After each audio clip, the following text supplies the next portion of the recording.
Ito po ay isang legasiya na itatayo sa lugar na ito na siyang magbibigay. Ang dalangin po natin na ang lahat ng mga magpapagamot, ang lahat ng pupunta sa ospital na ito ay makakatagpo ng kagalingang pisikal at espiritual.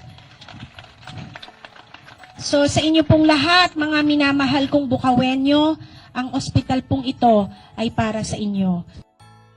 Paano nagsimula yung Johnny Villanueva General Hospital? Nagsimula ito sa pangarap lamang ng dating mayor ng Bukawi na si Mayor Johnny Villanueva. Isa ito sa naipangako ni Mayor Johnny Villanueva sa Bukawenyo, ang pagtayo ng Bukawi Public Hospital. Para masimulan yon, nag-donate ng lupa ang Villanueva family para maisakatuparan ito. At nangyari na po at naganap na ang inaasam-asam ng lahat ng Bukawenyo na magkaroon ng sariling pampublikong ospital dito po sa bayan ng Bukawi. Always there for each other, kinaya natin together. Forever, forever, family is forever. Ako si Armando Belino, edad 29. Baba yung O2, yung SpO2 ko yung sa katawan. Dumiretso kami sa inyo kasi wala kaming ibang hospital na napuntahan. Satisfied naman ako. Maalaga naman yung mga doktor saka magaling. Maraming salamat sa pagpapagaling sa akin, syempre. Tapos pasensya na't medyo makulit ako nung ward ako. Naka-ICU ako. Ay naku, napakalaking tulong po ng ospital nyo sa mga kagaya naming taga May Kawayan, dumadayo pa kami sa inyo. Kaya napakalaking tulong sa amin ng Johnny nung nakumpain siya, antimano na asikaso siya, nabigyan kaagad siya ng karapat dapat na lunas para po sa kagalingan niya. Sa init ng mamayagan, maghihilom ang lahat ng sugat. Ako si Marites Francisco Toquero. Nakatira po ako dito sa Kukulisan. Nanganak ako nung August 19. Siya siyang premature. 7 buwan siya kaya kailangan ng admit sa Juni. Kaya proud ako na sa Juni kami lumapit. Actually, kaba, masaya na dahil ito bumuhay anak ko. Kaba dahil siyempre premature siya. Pero sa tulong ng ospital, nakayanan naman na mapalaki si Bibi. At ito na siya ngayon, malaki na. Lakas ang anak ko. Maganda yung serbisyo nila. Alagang-alaga kami sa mga doctors na nagsagip ng buhay dito sa batang ko. Salamat na marami. Sa loob ng mahigit 1 buwan kami sa June. Alaga kami. Wala akong masabi. Proud ako sa ospital na yan.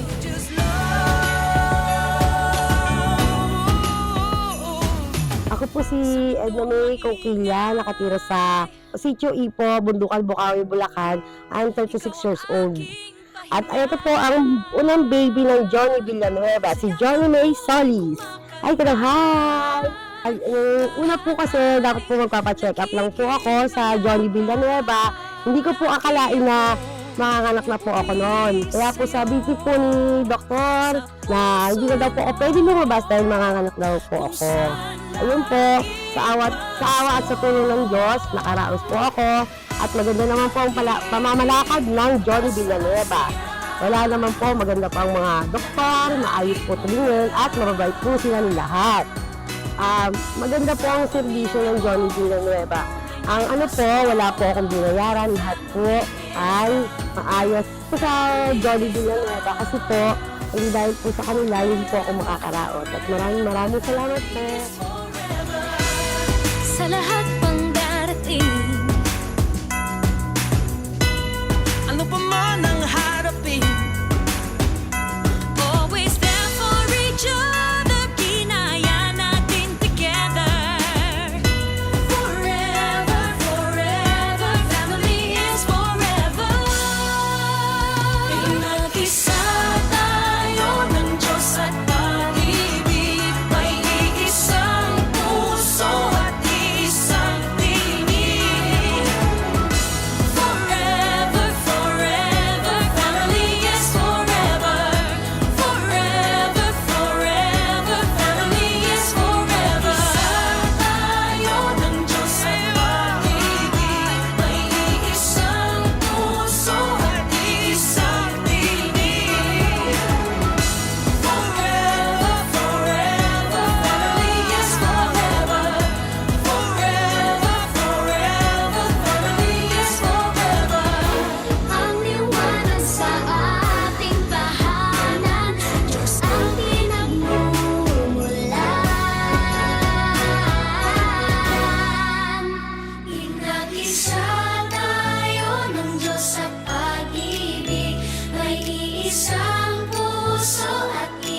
from your JHDH doctors.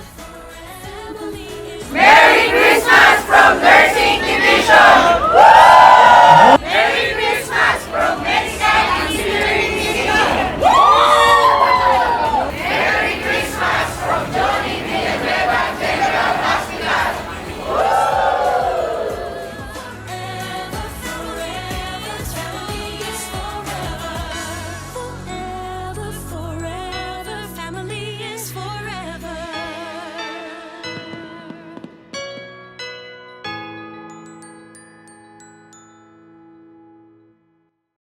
To all Johnny Villanueva General Hospital, Merry Christmas. Thank you for your hard work and devotion to our common goals. This year has been tough, but we have prevailed. As we celebrate this season, may this Christmas season brings you and your family a great deal of joy and peace as we transition to the new year, and may this new year brings us great opportunity and growth to you and your family and Johnny Villanueva General Hospital as well.